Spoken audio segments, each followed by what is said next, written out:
qui est l'algorithme de Bellman-Ford. Donc, c'est un autre algorithme qui permet de calculer le plus court chemin dans un réseau ou bien un graphe valué avec une source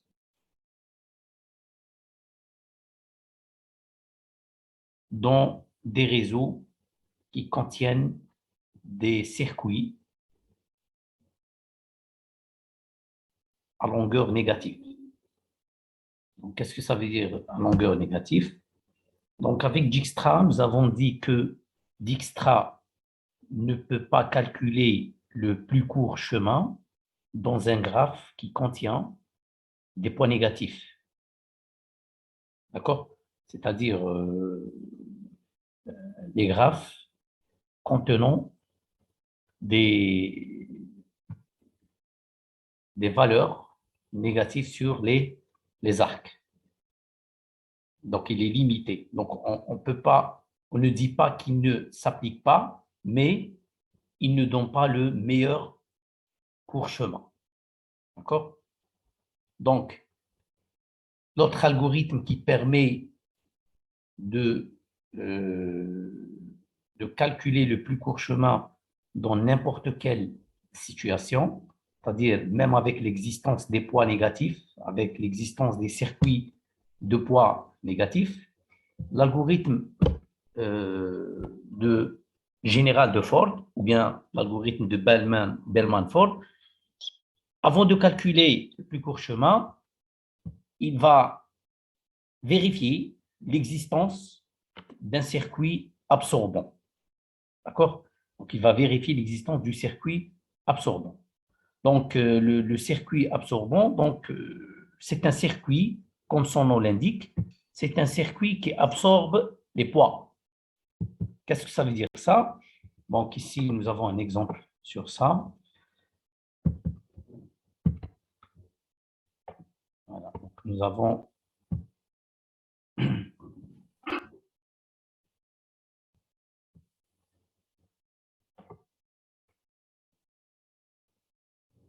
voilà. Donc, voici un exemple de circuit absorbant. Donc, ici,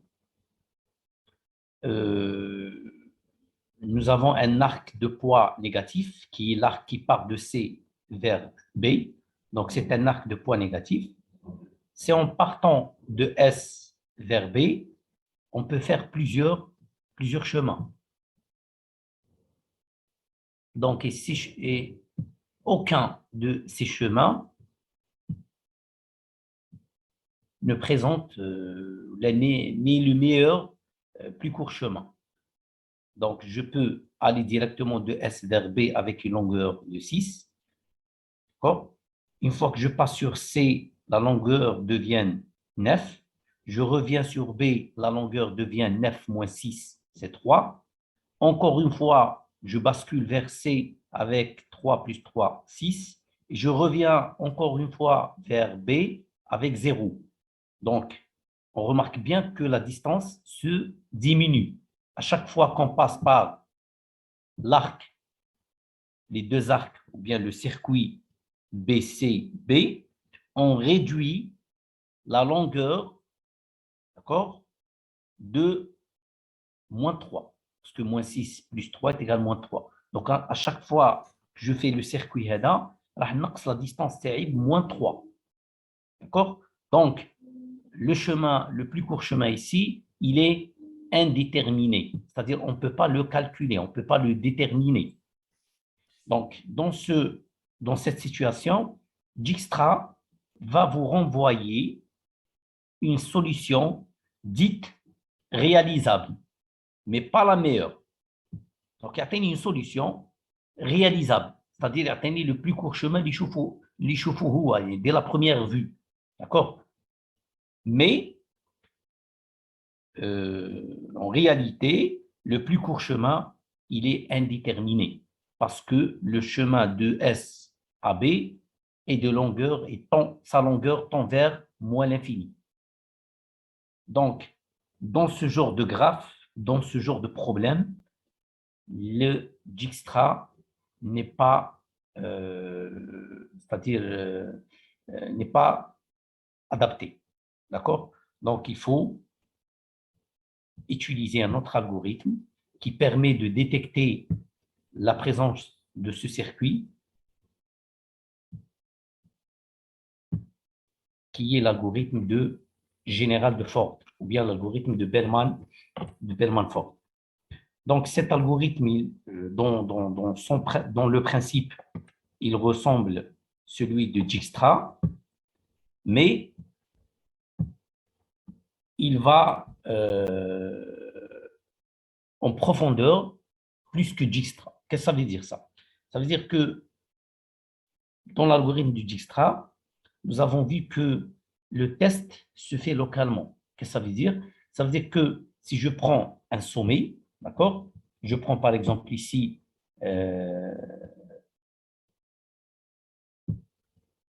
voilà, le sommet A.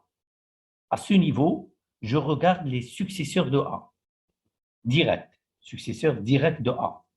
Dans ce cas, on a traité le B et on a traité le D. On a calculé la distance jusqu'au B et la distance jusqu'au D. D'accord? Par contre, c'est Ford, l'algorithme de général de Ford, donc on voit on teste tous les descendants d'un sommet. Par exemple, ici, le A, le descendant de A sont D, F, ou là, B, C, D, E. C'est-à-dire tous les sommets viennent de A. Donc, les نقدر نوصلهم من A. Voici donc le principe de base. Donc l'algorithme, il autorise la présence de certains arcs de poids négatifs et permet de détecter l'existence du circuit absorbant, c'est-à-dire de poids total négatif accessible depuis le sommet source. Donc, le principe de l'algorithme de Bellman-Ford ou bien l'algorithme général de Ford consiste à améliorer une arborescence réalisable initiale. Donc, Dijkstra, on part directement de la source et on essaye à chaque étape de construire l'arborescence. D'accord? Donc, je reviens à le diapo d'Dijkstra, le dernier diapo de l'algorithme de Dijkstra. L'arborescence que nous avons construite est celle composée des arcs en rouge. Donc, SA, AB, BC, CE, ED et DF. Et on a dit une arborescence c'est quoi? Donc, c'est un arbre avec une racine. La racine est S. Donc, à partir de cette racine, on peut atteindre n'importe quel sommet. L'arborescence. Donc, on a l'arborescence tanaïdique, SA, SB, je peux aller à C à travers le A et le B, encore à E à travers le C, encore à D à travers le E, et à la fin, je peux atteindre le F à travers le D. Donc, c'est une arborescence, c'est une arborescence de poids min qui présente le chemin le plus court. Voilà. Donc, Dijkstra, on a construit step by step l'arborescence. C'est-à-dire, on a rajouté l'arc A, on a zidna l'arc AB, on a zidna l'arc BC, on a zidna l'arc CE, on a l'arc ED, et à la fin, l'arc DE. On a construit l'arborescence d'une manière graduelle. Donc, plusieurs étapes. On a 6 étapes. D'accord? Et on récupère à la fin les différents chemins, plus courts chemins, de S à A, de S à B, de S à C, de S à D, de S à E et de S à F, qui est le plus court chemin 5. Maintenant, dans l'algorithme de Bellman-Ford, on part d'une arborescence réalisable, initiale. C'est-à-dire, on construit une première arborescence à partir de laquelle on améliore le plus court chemin. D'accord? Donc, cette arborescence, on peut la calculer manuellement, d'accord? C'est-à-dire sans appliquer un algorithme, on peut la trouver, d'accord, manuellement, ou bien on applique l'algorithme de Dijkstra. D'accord? N'oubliez pas qu'on a dit que l'algorithme de Dijkstra a une solution réalisable. Donc, nous allons appliquer pour récupérer la première arborescence, dite réalisable initiale, XA. Donc, l'arborescence fera les sommets du graphe et un ensemble A contenant les arcs constituant le plus court chemin. D'accord? Donc, on a dit la remarque, l'algorithme de Dijkstra peut être utilisé pour générer une arborescence réalisable à partir de laquelle on lance la recherche du plus court chemin. Voilà. Donc, l'algorithme de Dijkstra est le suivant. Donc, à partir d'un graphe valué XUC, d'accord? Donc, il y a C, ou bien je peux l'appeler D, la même chose. Un SMSD. Voilà. Donc, c'est un graphe valué avec une fonction de coût D qui associe à chaque arc de U une valeur réelle, R. Nous avons un sommet source S, d'accord? Et une arborescence initiale de racine S. D'accord? Donc, la sortie de cet algorithme, c'est une arborescence qui représente le plus court chemin à partir de la racine S.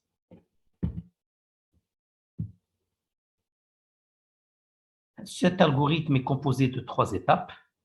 Dans la première étape, on essaye de repérer, de trouver un arc à rajouter dans l'arborescence. D'accord? Donc, il y a une arborescence réalisable. Donc, qu'est-ce que ça veut dire? Ça veut dire que j'ai n-1 arc.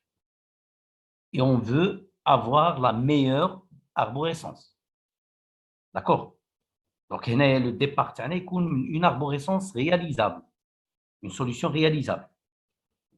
Donc, l'algorithme de forme, où en entrée, de l'arborescence réalisable, la sortie, on va récupérer l'arborescence optimale, ça veut dire celle qui contient le plus court chemin.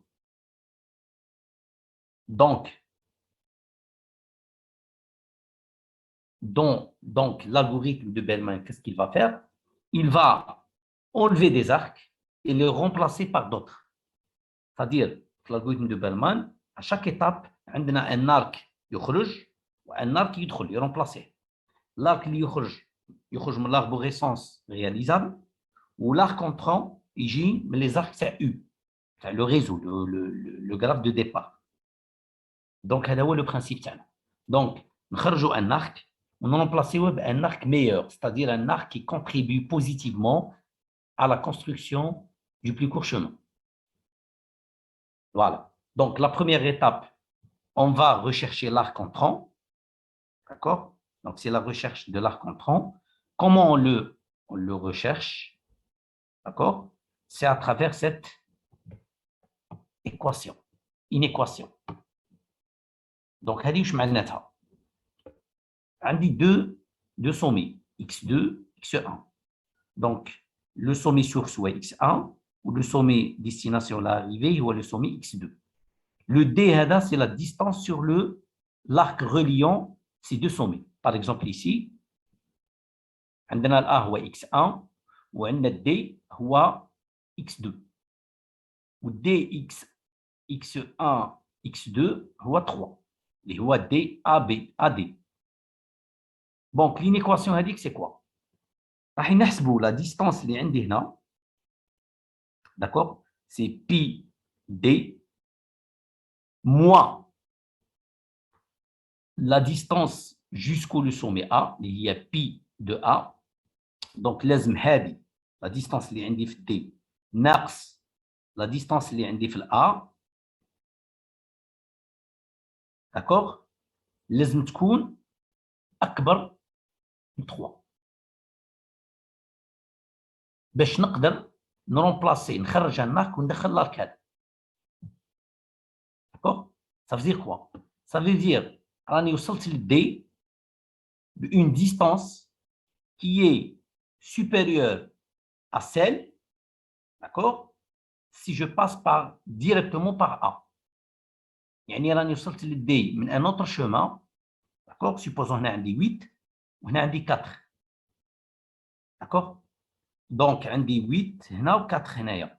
Alors que si je passe directement de A ou là par cet arc reliant directement le A avec le D, donc la distance D هتكون عندي 7 parce que هنا 4 plus 3 est égal à 7. Alors وفي D عندي 8. Donc ça veut dire quoi? Ça veut dire que le chemin est meilleur que l'ancien. Donc واش ندير؟ donc راح نحي l'arc اللي جابني للدي ب 8 ونرمبلاسيه بهذا. Et je modifie la distance sur D. Au lieu de 28 تولي 7. Donc هذه واش معناتها لينيكواسيون هذه.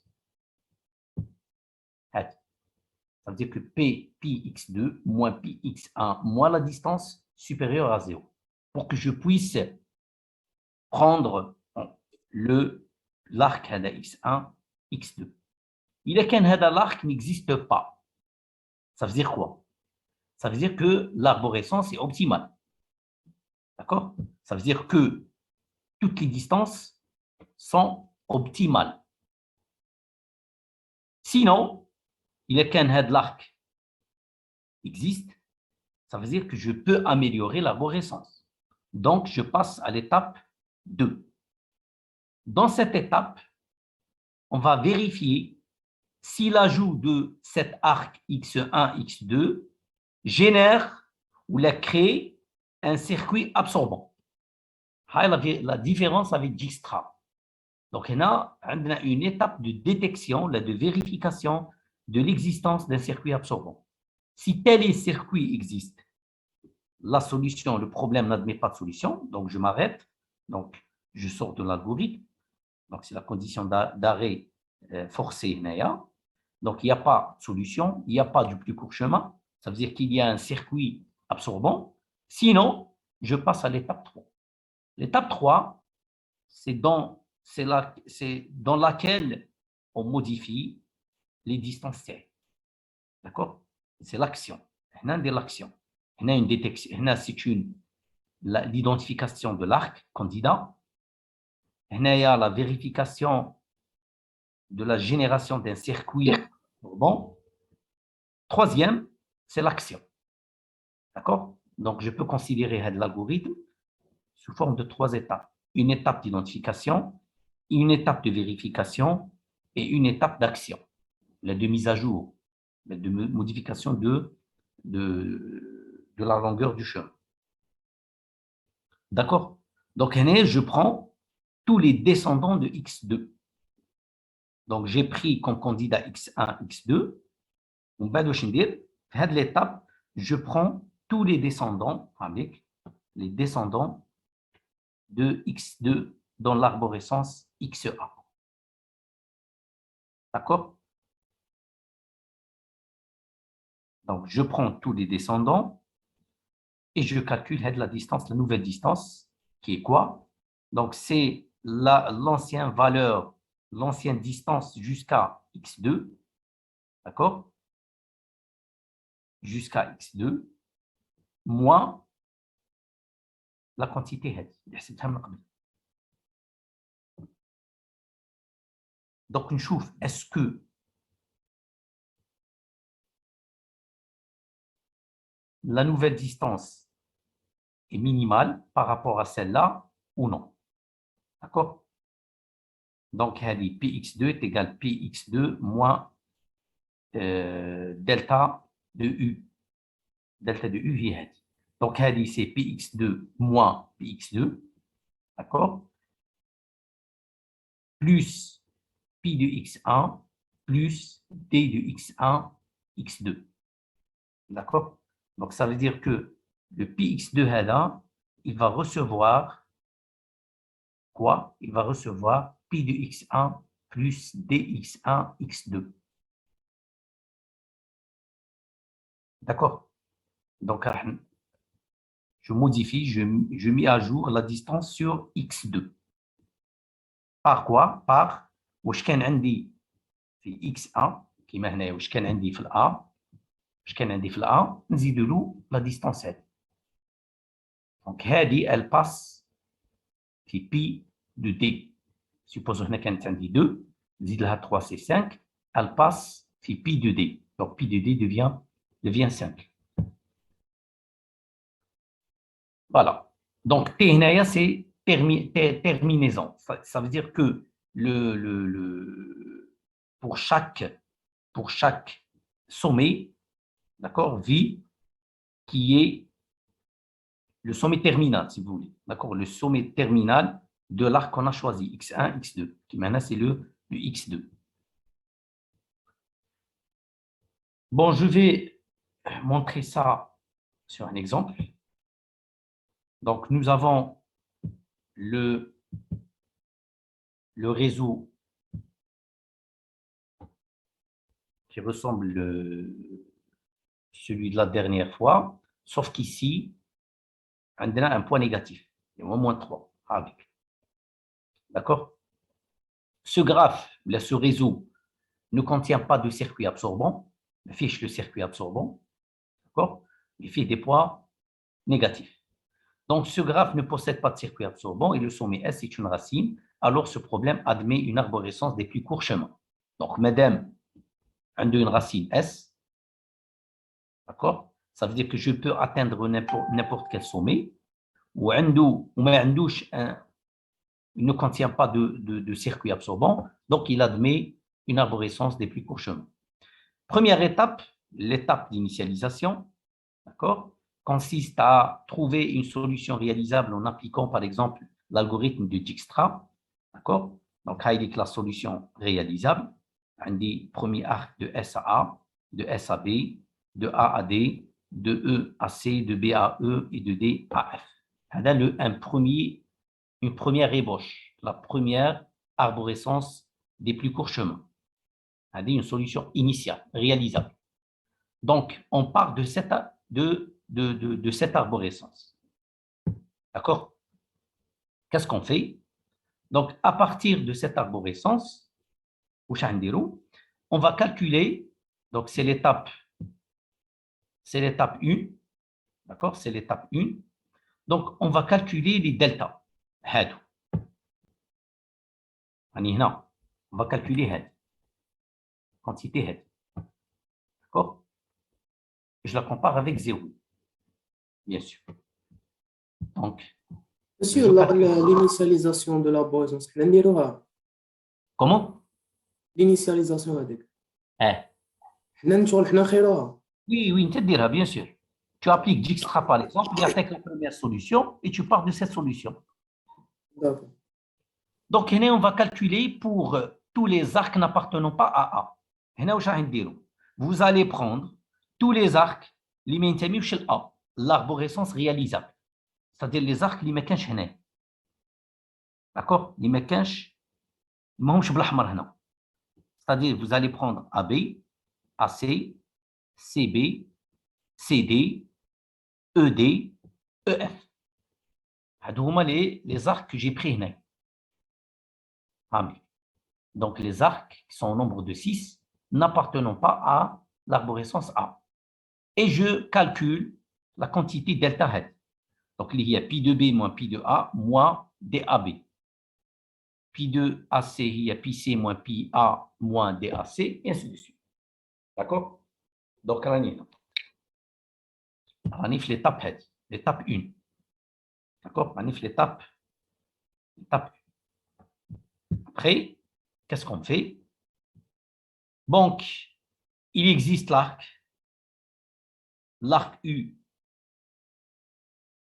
qui n'appartient pas à A et le delta tau il est strictement positif. D'accord?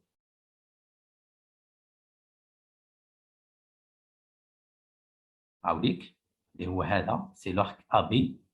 C'est le seul arc qui a un delta tau strictement positif. Tous les arcs toutes les quantités sont négatives à l'exception de AC qui est nul.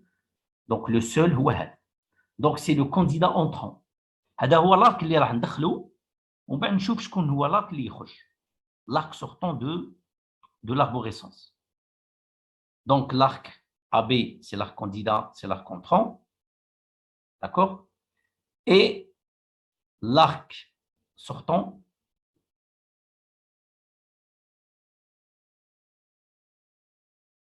c'est l'arc SB.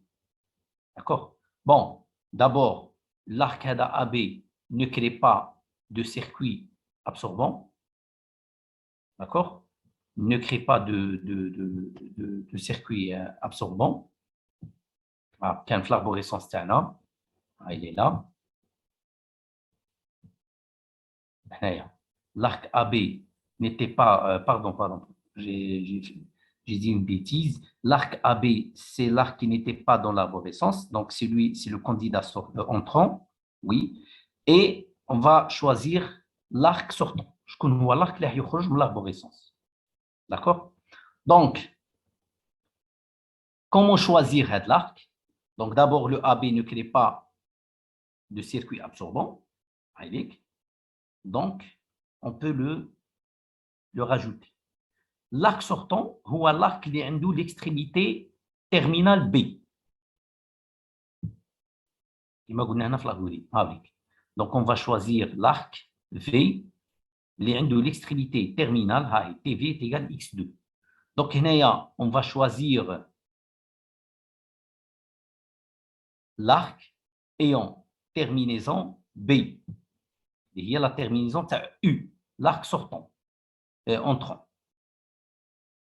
Donc, l'arc entrant AB, un de terminaison B. Donc, on va choisir les arcs, d'accord, les عندهم terminaison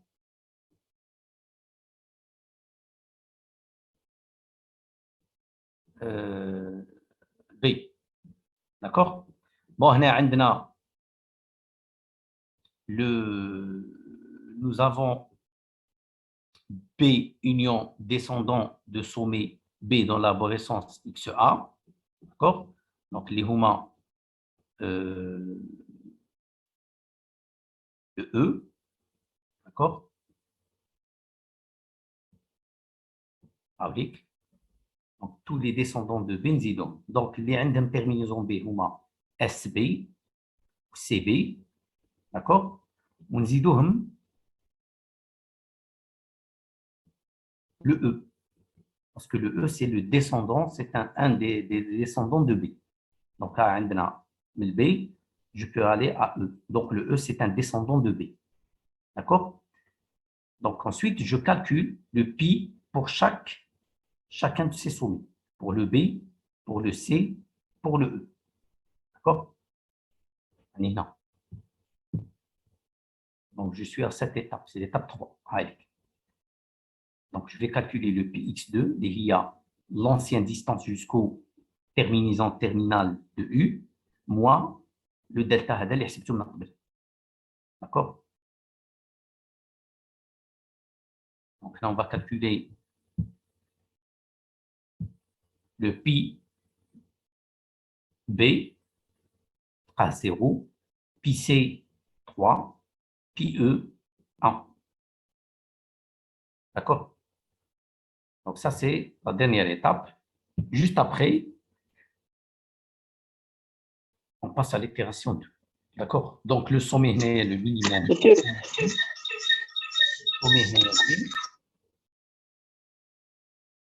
D'accord? Donc c'est c'est-à-dire le pi B devient 0. D'accord? Donc pi B devient 0. Le pi C devient 3. Le pi E devient 1. D'accord? Donc, je réitère sur les mêmes principes, sur le même principe. Donc, il y a qu'est-ce qu'on a? Voilà, là, on a rajouté le SB. D'accord? Je vais l'arborescence où je can le SB. D'accord? Le SB, je le remplace par AB. D'accord? Donc, j'ai enlevé l'arc SB, parce que c'est l'arc qui contient, qui a B comme terminaison. C'est-à-dire, on remplace par AB. Donc, l'arc entrant, c'est le AB. et l'arc sortant, c'est le SB. Parce que je travaille sur une arborescence. Donc, je devrais maintenir la notion d'arborescence, le principe de l'arborescence, la caractéristique de l'arborescence. D'accord? Et le nombre d'arcs, les est égal au nombre de sommet moins 1. Donc, on a un AB, on remplace le SB, je le remplace par AB. Deuxième itération, la même chose. Donc, je travaille sur la nouvelle arborescence. Donc, au Shandi. Donc, j'ai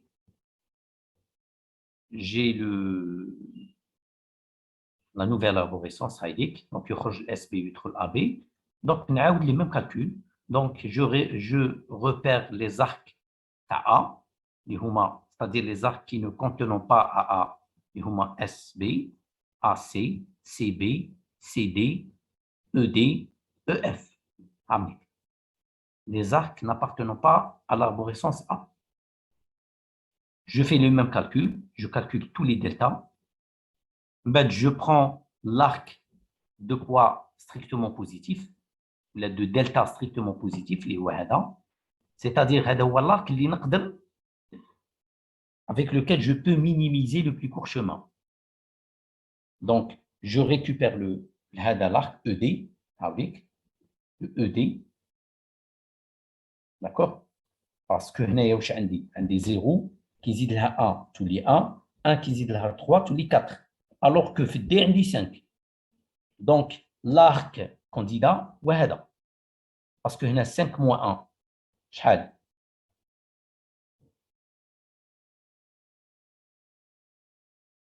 donc c'est le ED d'accord ED donc il y a le 1 plus 3 on a 4 alors que D فيها 5 donc هنا واش راح ندير donc je vais prendre le ED هذا comme arc candidat. Donc, l'arc ED n'appartient pas à A et ne contient pas de circuit. D'accord? Donc, il va rentrer dans l'arborescence.